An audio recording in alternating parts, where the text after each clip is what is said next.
এখানে বসে বসে চিন্তা করা হচ্ছে, দেখি এখন কি দুষ্টামি করা যায়।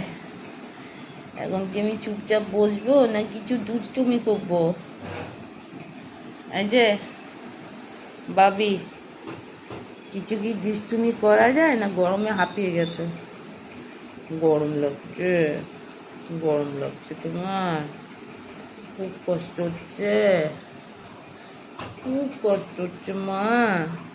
হ্যাঁ, এত গরম লাগছে? না, আর পাচ্ছি না, এত গরম ছোট্ট করতে। সকাল সকাল কি গরম! শোনো শোনো, এদিকে তাকাও। শুয়ে পড়ো, শুয়ে পড়ো, গরম কম লাগবে। শুয়ে পড়ো।